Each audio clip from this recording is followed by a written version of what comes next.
இந்த வீடியோல நம்ம நெய்வ் பேஸ் அல்காரிதம் பத்தி பார்ப்போம்.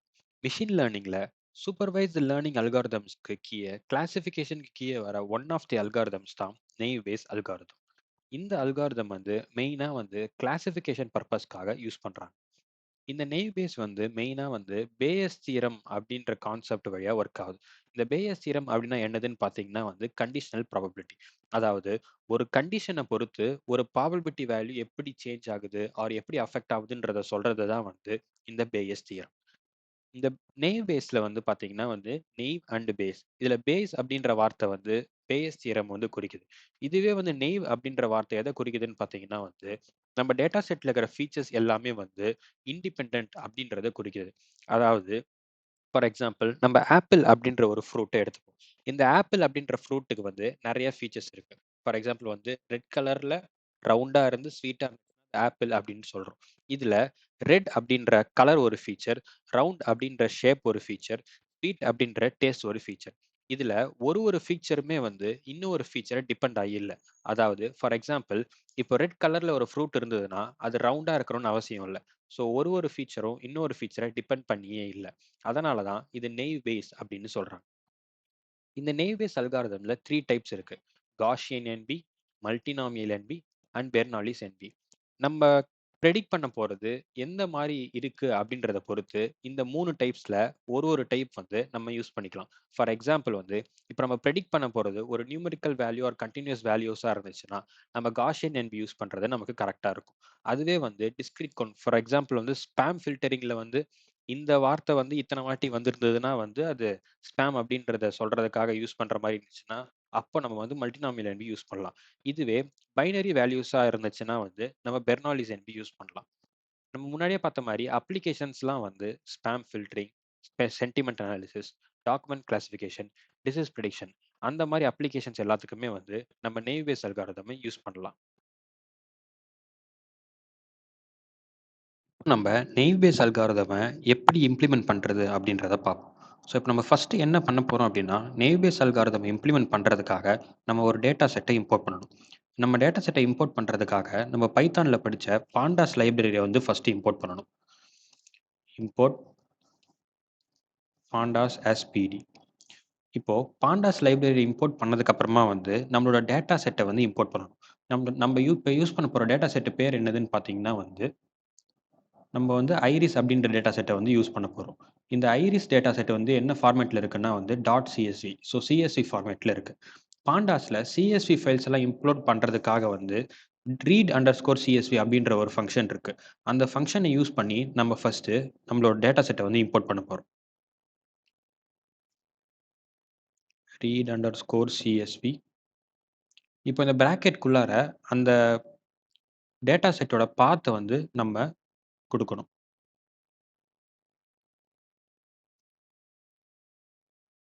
இப்போ நம்ம டேட்டா செட்டை இம்போர்ட் பண்ணிட்டோம். இப்போ நம்மளோட டேட்டா செட் கரெக்ட்டா இம்போர்ட் ஆயிருக்கா இல்லையான்றத செக் பண்றதுக்காக அதே பாண்டாஸ்லயே டாட் ஹெட் அப்படின்ற ஒரு ஃபங்ஷன் இருக்கு. ஸோ இப்போ நான் D F dot head head of 5 அப்படின்னு போட்டேன்னா, எனக்கு என்னோட டேட்டா செட்ல இருக்கிற ஃபர்ஸ்ட் 5 ரோஸ் நமக்கு கிடைக்கும். இப்போ நம்ம பார்த்துட்டோம் நம்ம டேட்டா செட்டை கரெக்ட்டா இம்போர்ட் ஆயிருக்குன்றத இந்த டாட் ஹெட் அப்படின்ற ஃபங்ஷன் மூலியமா நம்மளால தெரிஞ்சுக்க முடியும். இப்போ நம்ம டேட்டா செட்டை இம்போர்ட் பண்ணதுக்கு அப்புறமா நம்ம பண்ண போற நெக்ஸ்ட் ஸ்டெப் பேர் என்னதுன்னு பார்த்தீங்கன்னா டேட்டா ப்ரீ ப்ராசஸிங். நம்ம ஏன் டேட்டாவ ப்ரீ ப்ராசஸ் பண்ணணும் அப்படின்னா நம்ம இம்போர்ட் பண்ண டேட்டா செட் நமக்கு தகுந்த மாதிரி இருக்குன்றது நம்மளால சொல்ல முடியாது. ஃபார் எக்ஸாம்பிள் நம்ம டவுன்லோட் பண்ண டேட்டா செட்ல தேவையில்லாத காலம்ஸ், ஃபீச்சர்ஸ் நெறைய இருக்கலாம். அப்படி இல்லன்னா நெறைய நல் வேல்யூஸ் ஆர் எம்ப்டி செல்ஸ் கூட இருக்கலாம். ஸோ இந்த மாரி ஃபீச்சர்ஸ் எல்லாம் நெகேட் பண்றதுக்காக என்ன பண்ணணும்னா டேட்டாவ ப்ரீ ப்ராசஸ் பண்ணணும். ஃபார் எக்ஸாம்பிள் நம்ம யூஸ் பண்ற ஐரிஸ் டேட்டா செட்ல டோட்டலா 6 ஃபீச்சர்ஸ், 6 காலம்ஸ் இருக்கு. ஆனா இந்த 6 காலம்ஸுமே நமக்கு தேவை அப்படின்றது நம்மளால சொல்ல முடியாது. ஃபார் எக்ஸாம்பிள் ஐடி அப்படின்ற காலம் ஜஸ்ட் ஒரு நம்பரிங் தான். இந்த ஐடி அப்படின்ற காலம் நமக்கு தேவையே இல்ல. ஸோ இந்த மாரி தேவையில்லாத காலம்ஸ் எல்லாம் டெலீட் பண்றதுக்காக பாண்டாஸ்லயே டிராப் அப்படின்ற ஒரு ஃபங்ஷன் இருக்கு. ஸோ இப்போ இந்த டிராப் அப்படின்ற ஃபங்ஷன் யூஸ் பண்ணி நமக்கு தேவையில்லாத காலம்ஸ் எல்லாத்தையும் டெலீட் பண்ண முடியும். So for example D F is equal to D F dot drop. இந்த டிராப் அப்படின்ற ஃபங்ஷன் உள்ளார நம்ம எந்த காலம் நமக்கு தேவையில்ல அப்படின்னு நினைக்கிறோமோ, அந்த காலமோட நேம ஸ்பெசிஃபை பண்ணிட்டு, நம்ம என்ன பண்ணணும்னா ஆக்ஸஸ் ஈக்குவல் டூ 1 அப்படின்றதையும் ஸ்பெசிஃபை பண்ணணும். நம்ம ஏன் ஆக்ஸஸ் ஈக்குவல் டூ 1 அப்படின்றத ஸ்பெசிஃபை பண்றோம்னா இப்போ நான் ஆக்ஸஸ் ஈக்குவல் டூ 1ன்னு குடுத்துட்டேன்னா, இப்போ பாண்டாஸ் என்ன பண்ணும்னா வந்து எல்லா வேல்யூஸையும் வந்து காலம் வைஸா வந்து கன்சிடர் பண்ணும். ஸோ இப்போ நான் ஆக்சஸ் ஈக்குவல் டு 1ன்னு கொடுத்ததுனால ஐடி அப்படின்ற காலம் ஃபுல்லாவே வந்து எனக்கு டிலீட் ஆகிடும். ஸோ இப்போ இங்கே பார்த்தீங்கன்னா வந்து எனக்கு ஐடி அப்படின்ற காலமே காணும். ஸோ இப்போ நம்ம ஆக்சஸ் ஈக்குவல் டு 1க்கு பதிலாக நம்ம 0 அப்படின்னு கொடுத்தோம்னா வந்து நமக்கு எப்படி தேவையில்லாத காலம்லாம் வந்து ஆக்சஸ் ஈக்குவல் டு 1ன்னு கொடுத்தபோது டெலீட் ஆச்சோ, இப்போ நான் ஆக்சஸ் ஈக்குவல் டு 0ன்னு கொடுத்தேன்னா எனக்கு தேவையில்லாத ரோஸ் எல்லாம் டெலீட் ஆகும். So for example df is equal to df dot drop. நான் என்ன கொடுக்குறேன்னா வந்து ஆக்சஸ் ஈக்குவல் டு 0ன்னு கொடுக்குறேன். இப்ப நம்ம வந்து நம்ம தேவையில்லாத காலம் நேம ஸ்பெசிஃபை பண்ண மாரியே வந்து, இங்க ரோவோட இண்டெக்ஸ ஸ்பெசிஃபை பண்ணணும். ஸோ ஃபார் எக்ஸாம்பிள் வந்து எனக்கு 3 ரோ அதாவது 2ண்ட் இண்டெக்ஸ்ல இருக்க ரோ வந்து எனக்கு வேணாம் அப்டின்னா, நான் வந்து இங்க 2ன்னு ஸ்பெசிஃபை பண்ணிட்டேன்னா, எனக்கு இப்ப அந்த 3 ரோ வந்து ஃபுல்லா டிலீட் ஆயிடும். ஸோ இப்ப இங்க பார்த்தீங்கன்னா வந்து 1 ரோ அதாவது 0த் இண்டெக்ஸ்ல இருந்த ரோ இருக்கு. 1 இண்டெக்ஸ்ல இருந்த ரோ இருக்கு. ஆனா 2ண்ட் இண்டெக்ஸ்ல இருக்கிற ரோ வந்து எனக்கு டிலீட் ஆயிடுச்சு. ஸோ இப்ப இந்த ஆக்ஸஸ் ஈக்குவல் டூ 1 ஆர் 0ன்னு குடுக்குறது மூலியமா வந்து நம்ம என்ன சொல்றோம்னா வந்து காலம் வைஸா கன்சிடர் பண்ணணுமா வேல்யூஸ? இல்லன்னா வந்து ரோ வைஸா கன்சிடர் பண்ணணுமா? அப்படின்றத வந்து இந்த ஆக்சஸ் கீவேர்ட் யூஸ் பண்ணி சொல்ல முடியும். ஸோ இப்ப நம்ம தேவையில்லாத காலம்ஸ்லாம் டிலீட் பண்ணதுக்கு அப்புறமா வந்து நம்ம ப்ரீ ப்ராசஸிங்ல நெக்ஸ்ட் பண்ண போற ஸ்டெப் என்னதுன்னு பார்த்தீங்கன்னா வந்து, நல் வேல்யூஸ் ஏதாச்சும் இருக்கான்றத செக் பண்ணணும். ஸோ அந்த நல் வேல்யூஸ் இருக்கா? இல்லையா? அப்படின்றத செக் பண்றதுக்காக வந்து பாண்டாஸ்ல வந்து இஸ் நல் அப்படின்ற ஒரு ஃபங்ஷன் இருக்கு. ஸோ இப்ப நான் வந்து DF dot is null dot sum அப்படின்னு குடுத்ததுக்கு அப்புறமா இங்க என்ன காட்டுதுன்னா வந்து, செப்பல் லென்த்ல வந்து 0 நல் வேல்யூஸ், செப்பல் விட்த்ல 0 வேல்யூஸ், அதே மாரி எல்லா காலம்ஸ்லயுமே வந்து 0 நல் வேல்யூஸ்ன்னு காமிச்சிடுச்சு. ஸோ இப்ப நம்ம வந்து தேவையில்லாத காலம்ஸ டெலீட் பண்ணிட்டோம். அதே மாரி நல் வேல்யூஸ் ஏதாச்சும் இருக்கான்றதையும் செக் பண்ணிட்டோம். ஸோ இப்ப நமக்கு காலம்ஸ டெலீட் பண்ணியாச்சு.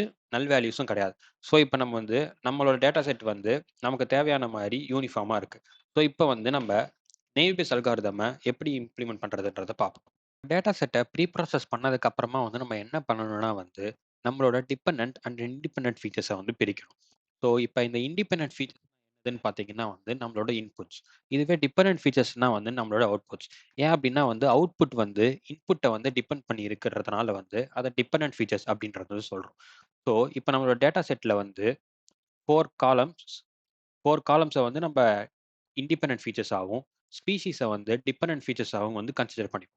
ஸோ இப்ப நம்ம என்ன பண்ண போறோம்னா வந்து, இந்த வேல்யூஸ் எல்லாம் வச்சு, நம்ப அது எந்த ஸ்பீஷிஸ்ல வருது அப்படின்றத வந்து பிரெடிக்ட் பண்ண போறோம். ஸோ இப்ப என்னோட இன்புட் ஃபீச்சர்ஸ் வந்து நான் எக்ஸ்ன்னு எடுத்துக்கிறேன். எக்ஸ் இப்ப நான் என்னோட இன்புட் ஃபீச்சர்ஸ்ல எந்தெந்த காலம்ஸ் எல்லாம் வந்து இன்புட் ஃபீச்சர்ஸ் அப்படின்றத வந்து ஸ்பெசிஃபை பண்ண போறேன். இப்ப எனக்கு வந்து 4 இண்டிபெண்டன்ட் ஃபீச்சர்ஸ் இருக்கு. ஸோ இப்ப இந்த 4 நம்ம வந்து நமக்கு எத்தன ஃபீச்சர்ஸ் வந்து தேவையோ, நம்ம அத்தன ஃபீச்சர்ஸ் எடுத்துக்கலாம். ஸோ ஃபார் எக்ஸாம்பிள் வந்து நம்ம ஃபர்ஸ்ட் 3 ஃபீச்சர்ஸ வந்து எடுத்துப்போம். Chappal length, chappal width and petal length. So இப்ப நம்ம வந்து நம்மளோட இன்புட் ஃபீச்சர்ஸ் எல்லாத்தையும் வந்து ஸ்பெசிஃபை பண்ணுவோம். செப்பல் லென்த்,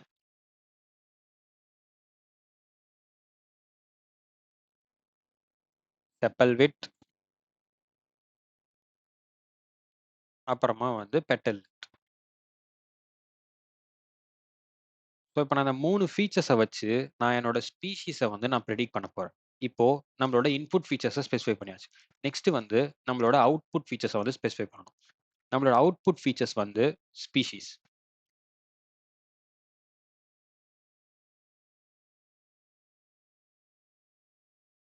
இப்ப நான் வந்து என்னோட இண்டிபெண்டன்ட் ஃபீச்சர்ஸையும், டிபெண்டன்ட் ஃபீச்சர்ஸையும் வந்து தனித்தனியா பிரிச்சுட்டேன். இப்போ நம்ம முன்னாடி பார்த்த மாரி டிஎஃப் டாட் ஹெட் யூஸ் பண்ணி எப்படி நமக்கு டேட்டா செட் கரெக்ட்டா இம்போர்ட் ஆயிருக்கா இல்லையான்றத வந்து செக் பண்ணோமோ, அதே மாரி வந்து நமக்கு input features and output features வந்து கரெக்ட்டா பிரிஞ்சிருக்கா இல்லையான்றதையும் நம்ம வந்து DF dot head functions use பண்ணி கண்டுபிடிச்சுக்கலாம். So for example X dot head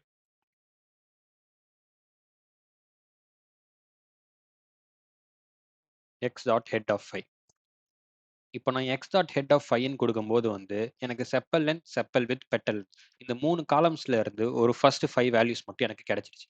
அதே மாரி நம்மளோட அவுட்புட் ஃபீச்சர்ஸையும் வந்து நம்ம செக் பண்ணிக்கலாம். y dot head of 5. அதே மாரி எனக்கு அவுட்புட்லயும் வந்து என்னோட ஃபர்ஸ்ட் 5 வேல்யூஸ் கிடைச்சிருச்சு. ஸோ இப்போ நம்ம வந்து இன்புட் ஃபீச்சர்ஸையும், அவுட்புட் ஃபீச்சர்ஸையும் வந்து நம்ம கரெக்ட்டா பிரிச்சுட்டோம். இப்போ நம்மளோட டேட்டா செட்ட இன்புட் ஃபீச்சர்ஸ் அண்ட் அவுட்புட் ஃபீச்சர்ஸா பிரிச்சதுக்கு அப்புறமா வந்து நம்மளோட டேட்டாஸ் எல்லாத்தையும் வந்து ட்ரெய்னிங் டேட்டாவாவும், டெஸ்டிங் டேட்டாவாவும் வந்து தனித்தனியா பிரிக்கணும். ஸோ இப்போ இந்த ட்ரெய்னிங் டேட்டாவாகவும் டெஸ்டிங் டேட்டாவும் பிரிக்கிறதுக்காக வந்து scikit-learnல இருக்கிற ட்ரெயின் டெஸ்ட் ஸ்ப்ளிட் அப்படின்ற ஃபங்க்ஷனை யூஸ் பண்ணுவோம். ஸோ அந்த ஃபங்க்ஷன் யூஸ் பண்ணுறதுக்கு முன்னாடி வந்து நம்ம அந்த ஃபங்க்ஷனை வந்து இம்போர்ட் பண்ணணும். So from sklearn dot model selection import train test split. இப்போ ட்ரெயின் டெஸ்ட் ஸ்ப்ளிட்டை வந்து நம்ம இம்போர்ட் பண்ணிட்டோம். இப்போ அந்த இம்போர்ட் பண்ண ஃபங்க்ஷனுக்கு வந்து நம்மளோட இன்புட் ஃபீச்சர்ஸையும் அவுட்புட் ஃபீச்சர்ஸையும் வந்து நம்ம இன்புட்டாக கொடுக்கணும். ஸோ அதை கொடுக்கறதுக்காக வந்து xtrain, xtest, ytrain, ytest equal to train test split. இப்போ இதுல வந்து நம்ம வந்து ஒரு 4 இன்புட் வந்து கொடுக்கணும். அதாவது வந்து ஃபர்ஸ்ட் நம்மளோட இன்புட் ஃபீச்சர்ஸ், நெக்ஸ்ட் நம்மளோட அவுட்புட் ஃபீச்சர்ஸ், அதுக்கப்புறமா வந்து நம்ம ஃபார் எக்ஸாம்பிள் இப்போ எனக்கு வந்து என்கிட்ட வந்து ஒரு 10 வேல்யூஸ் இருக்குன்னா வந்து அதுல எத்தனை வேல்யூஸ் வந்து ட்ரெய்னிங் டேட்டாக்கும் எத்தனை வேல்யூஸ் வந்து டெஸ்டிங் டேட்டாக்கும் நம்ம கொடுக்கணும்னு ஸ்பெசிஃபை பண்ணணும். அந்த இதை ஸ்பெசிஃபை பண்றதுக்காக வந்து நம்ம டெஸ்ட் சைஸ் அப்படின்ற கீவேர்டை யூஸ் பண்ணி நம்ம ஒரு வேல்யூஸை ஸ்பெசிஃபை பண்ணணும். ஸோ இப்போ நாங்கள் 0.2 அப்படின்னு கொடுத்தோன்னா வந்து 10 வேல்யூஸ்ல வந்து 8 வேல்யூஸ் வந்து ட்ரெய்னிங் டேட்டாவாகவும் 2 வேல்யூஸ் வந்து டெஸ்டிங் டேட்டாவாகவும் போகும். ஸோ ஃபார் எக்ஸாம்பிள் இங்கே நான் 0.3 அப்படின்னு கொடுத்தேன்னா வந்து 10 வேல்யூஸ்ல 7 வேல்யூஸ் வந்து ட்ரெய்னிங் டேட்டாவாகவும் 3 வேல்யூஸ் வந்து டெஸ்டிங் டேட்டாவாகவும் போகும். ஸோ இப்போ அந்த டெஸ்ட் சைஸை இம்ப்ளிமெண்ட் கொடுத்ததுக்கு அப்புறமா வந்து நம்ம இன்னும் ஒரு கீவேர்டு யூஸ் பண்ணணும்.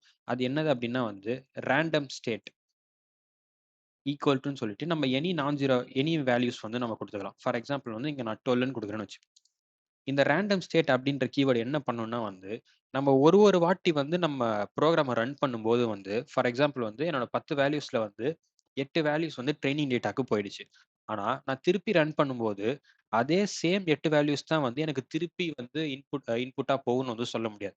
ஸோ எனக்கு வந்து வேல்யூஸ் வந்து மாறிக்கிட்டே இருக்க வாய்ப்பு இருக்கு. ஸோ அந்த மாதிரி வேல்யூஸ் மாறிக்கிட்டே இருக்கக்கூடாது அப்படின்றதுக்காக வந்து நம்ம இந்த ரேண்டம் ஸ்டேட் அப்படின்ற கீவேர்டை யூஸ் பண்ணணும்.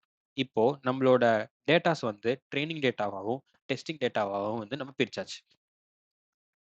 இப்போ நம்ம பிரிச்ச டேட்டாஸை வந்து நம்ம ப்ரீவியஸாக பார்த்த மாதிரியே வந்து நம்ம ஜஸ்ட் லைக் தட் பிரிண்ட் பண்ணி பார்த்துக்கலாம். ஸோ இப்போ நான் எக்ஸ் ட்ரெயின் கொடுத்தேன்னா வந்து எனக்கு சில வேல்யூஸ் எல்லாம் வந்து ட்ரெய்னிங் டேட்டாக்கு போயிருக்கு. அதே மாதிரி வந்து நான் ஒய் ட்ரெயின் அந்த மா அந்த மாதிரி நம்ம பிரிண்ட் பண்ணி பார்த்துக்கலாம். ஸோ நம்ம டேட்டா செட்லேருந்து ட்ரெய்னிங் டேட்டா அண்ட் டெஸ்டிங் டேட்டாவை தனித்தனியாக பிரிச்சதுக்கு அப்புறமா வந்து நம்மளோட ட்ரெய்னிங் டேட்டாஸ் எல்லாத்தையுமே வந்து நெய்வ் பேஸ் அல்காரிதம்க்கு இன்புட்டாக கொடுக்கணும். ஸோ இந்த நெய்வ் பேஸ் அல்காரிதமில் நம்ம முன்னாடியே பார்த்த மாதிரி வந்து டோட்டலாக வந்து 3 டைப்ஸ் இருக்கு. Gaussian NB, multinomial NB and Bernoulli NB. இப்போ வந்து நம்ம காஷியன் என்பியை வச்சு நெய்வ் பேஸ் கிளாஸிஃபையரை எப்படி இம்ப்ளிமெண்ட் பண்ணுறதுன்னு பார்ப்போம். நம்ம sklearnல இருந்து ஃபர்ஸ்ட் நெய்வ் பேஸை வந்து இம்போர்ட் பண்ணணும். From sklearn dot naive import Gaussian NB. நம்ம Gaussian NB இம்போர்ட் பண்ணதுக்கு அப்புறமா வந்து நம்ம மாடல் அப்படின்ற ஒரு வேரியபிள்ல வந்து Gaussian NB வந்து ஸ்டோர் பண்ணிப்போம்.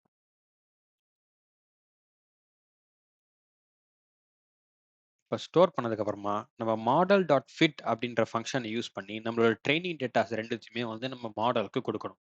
ஸோ நம்மளோட ட்ரெய்னிங் டேட்டாஸ் எல்லாத்தையுமே எக்ஸ் ட்ரெயின் ஒய் ட்ரெயின் நம்மளோட ட்ரெய்னிங் டேட்டாவை நம்மளோட மாடலுக்கு வந்து நம்ம இன்புட்டாக கொடுத்தாச்சு. ஸோ இப்போ வந்து நம்மளோட ட்ரெய்னிங் டேட்டாஸ் எல்லாத்தையுமே வந்து கொடுத்து நம்ம மாடலை வந்து நம்ம ட்ரெயின் பண்ணி முடிச்சிட்டோம். ஸோ இப்போ நம்ம ட்ரெயின் பண்ணதுக்கு அப்புறமா வந்து நம்ம மாடல் வந்து எப்படி பெர்ஃபார்ம் பண்ணுது அப்படின்றத வந்து சில மெட்ரிக்ஸ் எல்லாம் வச்சு நம்ம மாடலோட பர்ஃபார்மன்ஸ் எல்லாம் வந்து எவால்வேட் பண்ணுவாங்க. ஸோ ஃபார் எக்ஸாம்பிள் வந்து நம்ம மாடலோட ப்ரெடிக்ட் பண்ண வேல்யூஸ் எல்லாம் என்ன அப்படின்றத வந்து ஃபர்ஸ்ட் பார்ப்போம். மாடல் டாட் ப்ரெடிக்ட் நம்மளோட டெஸ்ட் வேல்யூஸை கொடுப்போம். இது வந்து நம்ம மாடல் ப்ரெடிக்ட் பண்ண வேல்யூஸ். ஸோ இப்போ நம்ம ஆக்சுவல் வேல்யூஸை வந்து நம்ம பிரிண்ட் பண்ணி பார்ப்போம். ஸோ இது வந்து நம்ம மாடல் ப்ரெடிக்ட் பண்ண வேல்யூஸ். இது வந்து நம்ம ஆக்சுவல் வேல்யூஸ். ஸோ இப்போ அந்த ஆக்சுவல் வேல்யூஸும் வந்து மாடல் வேல்யூஸும் வந்து சேமா இருக்கா இல்லையா அப்படின்றத தான் வந்து நம்ம வந்து டெஸ்ட் பண்ண போகிறோம். ஸோ இப்போ நமக்கு வந்து மேக்ஸிமம் சேமா இருந்துச்சுன்னா வந்து நம்மளோட மாடல் வந்து நல்லா பர்ஃபார்ம் பண்ணுது அப்படின்றது வந்து அர்த்தம். ஸோ இப்படி டெஸ்ட் பண்ணுறதுக்காக வந்து நம்ம சில மெட்ரிக்ஸ் எல்லாம் வந்து இம்போர்ட் பண்ணுவோம். அதுக்காக scikit-learnல வந்து அக்யூரசி ஸ்கோர், கிளாசிஃபிகேஷன் ரிப்போர்ட் அந்த மாதிரி நிறைய மெட்ரிக்ஸ் இருக்கு. So from sklearn dot metrics import accuracy score classification report. So இப்போ நம்ம மெட்ரிக்ஸ் எல்லாத்தையும் இம்போர்ட் பண்ணதுக்கு அப்புறமா வந்து அந்த மெட்ரிக்ஸ்க்கு வந்து நம்மளோட இன்புட்ஸை வந்து கொடுக்கணும்.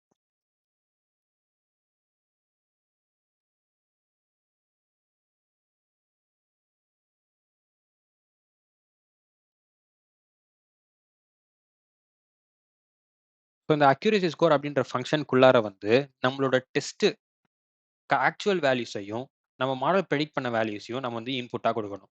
So Y test comma Y predicted values.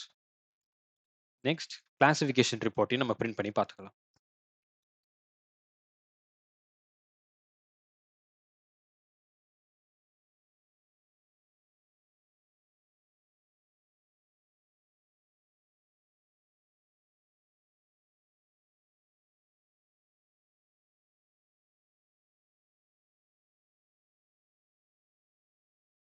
So இப்போ வந்து பார்த்தீங்கன்னா நம்மளோட அக்யூரசி வந்து கிட்டத்தட்ட 90% அப்படின்றது வந்து இருக்கு. ஸோ 90% அப்படின்றது வந்து ஒரு நல்ல ஸ்கோர். அதே மாதிரி வந்து கிளாசிஃபிகேஷன் ரிப்போர்ட்லையும் வந்து டோட்டலாக ப்ரெசிஷன் எவ்வளோ வந்திருக்கு, ரீகால் எவ்வளோ வந்திருக்கு அப்படின்றதையும் வந்து நம்மளால பார்த்துக்க முடியும்.